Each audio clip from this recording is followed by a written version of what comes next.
65 लाख मुरब्बा मील का हुक्मरान। कौन कहता है कि टेक्नोलॉजी से जंग जीती अब टेक्नोलॉजी से जंग जीती जाती तो कल शाम ये यहूदी और अमेरिका के पालतू कुत्ते मुसलमानों के आगे घुटने टेक के सुलह के लिए हाथ ना बढ़ाते। जंग टेक्नोलॉजी से नहीं जीती जाती, जंग अल्लाह के भरोसे से जीती जाती है। कल माफी मांग के जान नहीं छुड़वाई कि किसी तरह जंग बंदी का ऐलान करो। क्यों? तुम तो कहते थे कि हम जैसा कुछ है नहीं दुनिया में। बैतुल मुकद्दस के यहूदियों ने कहा कि अगर उमर आ जाएं, तुम्हारे खलीफा आ जाएं, तो हम ये बैतुल मुकद्दस उनको ऐसे ही दे देंगे। अबू उबैदा बिन जर्राह रज़ियल्लाहु अन्हु ने चिट्ठी लिखी सैयदना उमर रज़ियल्लाहु अन्हु को, मुसलमानों का खलीफा है, मुसलमानों का बादशाह है, 65 लाख मुरब्बा मील पर उसकी हुक्मरानी है, दर्जनों मुल्कों के ऊपर उसके गवर्नर जो हैं लोगों को इंसाफ देते हैं, लेकिन मस्जिद नबवी की चटाई के ऊपर आराम करते हैं। जब आके एलची ने कहा कि आपको बुलाया, फौरन तैयार हो गए और अपने गुलाम को कहा।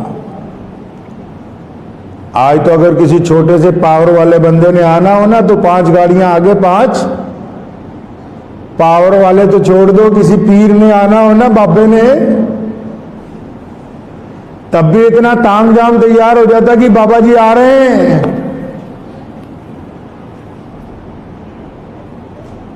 तो सैयदना उमर रज़ियल्लाहु अन्हु जब मदीने से निकले, एक सवारी ऊंटनी, बस एक गुलाम साथ में, और गुलाम के साथ मामला तय किया। फरमाया कि हम लोग बैतुल मुकद्दस तक जाएंगे, कई 100 मील का रास्ता है, कई हफ्ते लग जाएंगे दरमियान में, लेकिन मेरी बात सुन ले, सवारी क्योंकि एक है, एक मंजिल मैं सवार रहूंगा, तू पैदल चलेगा, एक मंजिल तुम सवार रहना, मैं पैदल चलूंगा, ताकि ना तुम थको ना मैं थकूं और ना ये सवारी थके। मौरखीन ने लिखा है जब बैतुल मुकद्दस के करीब पहुंचे, मुसलमानों की 5 बड़ी अफवाज ने, जो उस वक्त बैतुल मुकद्दस के आसपास मुल्कों को फतेह कर रही थी, सैयदना उमर रज़ियल्लाहु ताला अन्हु जिस दिन अर्ज़े फ़लस्तीन में दाखिल हुए, मुसलमानों के बड़े जर्नैलों में, जिनमें अबू उबैदा बिन जर्राह हैं, सैयदना खालिद इब्न वलीद रज़ियल्लाहु ताला अन्हु साथ में है, सैयदना साद बिन वक्कास रज़ियल्लाहु ताला अन्हु साथ में है, मसना बिन हारिस जैसे बड़े बड़े उलुल आज़म मुजाहिदीन साथ में, उन्होंने अपने खलीफा को सलामी दी है फ़लस्तीन की सरजमीन पे ही। और सलामी देने के बाद, दावत के बाद, एक बहुत खूबसूरत घोड़ा सैयदना उमर रज़ियल्लाहु अन्हु को पेश किया।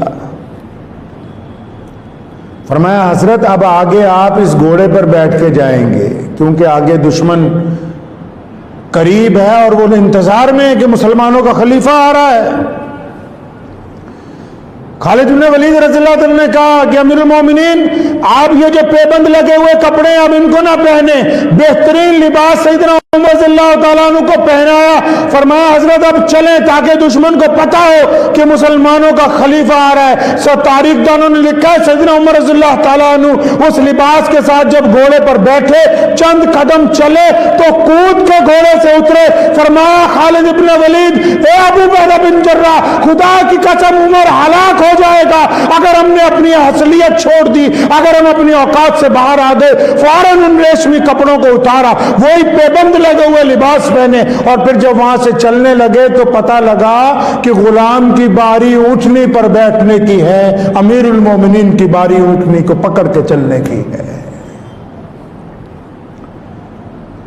जब बैतुल मुकद्दस के किले के सामने पहुंचे तो किले के ऊपर दुश्मन खड़ा हुआ देख रहा है और एक दूसरे से बात कर रहे हैं कि ये जो फौजों के आगे जर्नैल चला हुआ आ रहा है, ऊंटनी पर बैठा हुआ है, ये तो अपने खद्दो खाल के जरिए, अपने कपड़ों के जरिए, अपने चेहरे की तमानियत के जरिए लगता नहीं है कि ये मुसलमानों का बादशाह होगा, लगता नहीं है कि अमीरुल मोमिनीन होंगे। ये देखो इसका चेहरा, इसके लिबास, इसका तौर तरीका कोई बादशाहों वाला नहीं है। तो किसी ने कहा कि मुल्क के शाम के पादरियों और फलस्तीन के बड़े बड़े यहूदियों, ऊँटनी पर बैठे हुए को ना देखो, वो गुलाम है, उसको देखो जिसने ऊँटनी की मुहार पकड़ी है, वो मुसलमानों का बादशाह है, वो मुसलमानों का खलीफा है।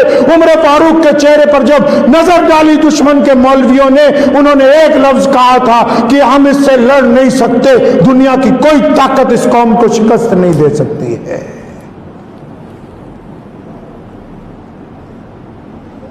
आज सोचते हैं कि अर्ज़ फलस्तीन के ऊपर कब्जा कर लेंगे यहूदी।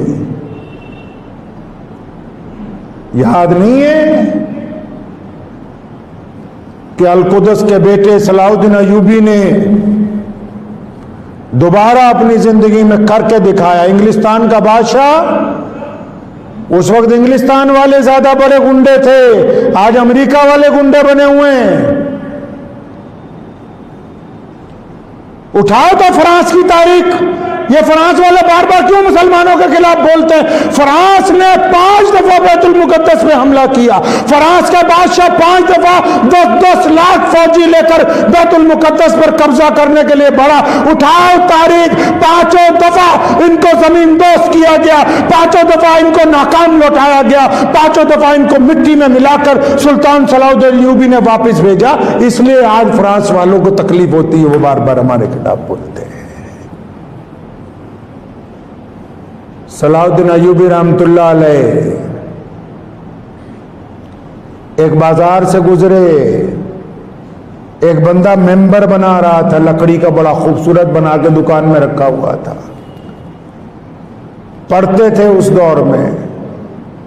पूछा भाई ये मेंबर बहुत अच्छा है। अब जैसे हम लोग कहीं बाहर जाएं, आप जाएं, कोई अच्छी चीज मस्जिद के लिए मिले तो हम लोग सोचते हैं भी खरीद के ले जाएं, अपनी मस्जिद में लगाएंगे। मेंबर बहुत अच्छा है, कितने का देते हो? कहने लगा ये बिकने के लिए नहीं है। ये किस लिए बनाया? कहता है ये मैंने उस बंदे के लिए बनाया है जो। आज अक्सर लोग मुझे पूछते हैं, अलग अलग मौलवियों को आप भी पूछते होंगे, फलस्तीन के अंदर मुसलमानों पर जुल्म हो रहा है, फलस्तीन में यहूदी बम मार रहे हैं, फलस्तीन में यहूदी मुसलमानों पर तशद्दुद कर रहे हैं, हम क्या करें? तो मौलवी कहते हैं दुआ करो। मेरे परदादा रईसुल अहरार हज़रत मौलाना हबीबुर रहमान लुधियानवी रहमतुल्लाह अलैह ने 40 साल अंग्रेज के खिलाफ लड़ाई लड़ी, और जब मुल्क आज़ाद हो गया तो पाकिस्तान नहीं गए।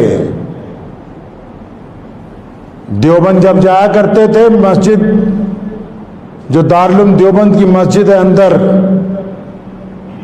अक्सर वहाँ उनकी तकरीर हुआ करती थी, तमाम हजरात बैठ जाया करते थे। बार बार मौलवियों को कहते थे कि मौलवियों ध्यान से सुन लो, पल्ले बांध लो मेरी बात। बुज़दिली का दूसरा नाम मसलहत पसंदी है। अगर तुम मसलहत की तरफ चल चुके तो फिर तुम्हारे हाथ से इज्जत और नामूस सब कुछ निकल जाएगा।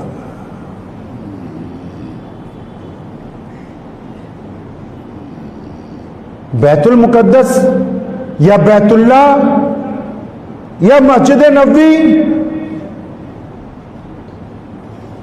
क्या बैतुल्ला को हाथ लगाना बहुत बड़ी बात है?